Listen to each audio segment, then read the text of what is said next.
주민 5명이 숨진 곡성 산사태 사고와 관련해 권한도 없는 기관에 감정을 맡겨 재판으로 넘어가지 못하고 있다는 내용 최근 보도해드렸습니다.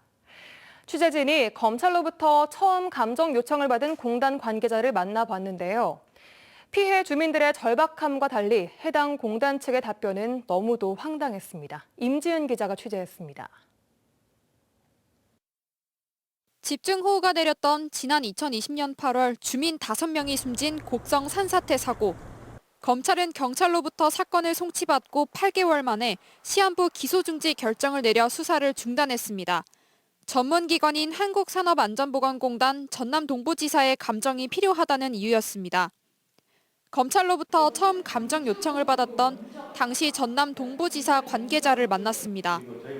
조사 불가 입장을 내는데 긴 시간이 걸린 이유를 물었더니 검찰이 결과를 기다리고 있었는지 몰랐다는 황당한 답변이 돌아옵니다.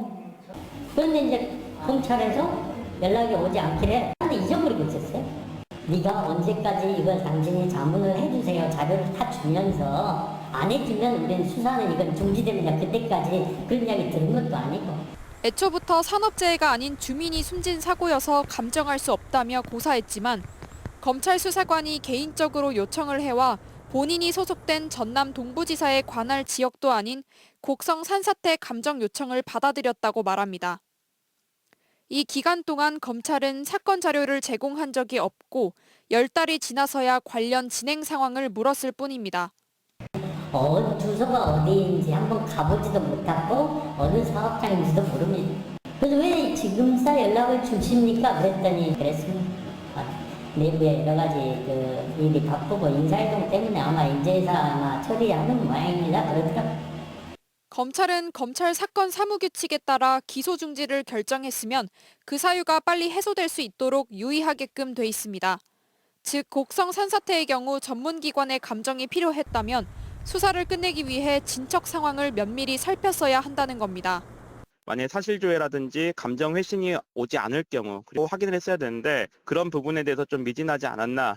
추가 감정과 피의자 소재 파악 등을 이유로 기소 중지 결정이 내려지는 건 한 해 20만 건 이상입니다. 기소 중지가 됐다는 설명도 못 듣고 면담을 요청할 때마다 사실상 문전박대 당했다던 유족들. 저희가 검찰 면담 요청을 해서 이루어진 게 한 2번 정도 있고 만났을 때 하는 얘기는 똑같습니다. 항상 수사 진행 중이니 수사 내용은 공개할 수 없다. 유족들은 곡성 산사태 피해가 아니더라도 기소 중지가 내려지면 당사자에게만은 충분한 설명이 필요한 게 아니냐며 검찰의 수사제도 개선을 요구하고 있습니다. MBC 뉴스 임지은입니다.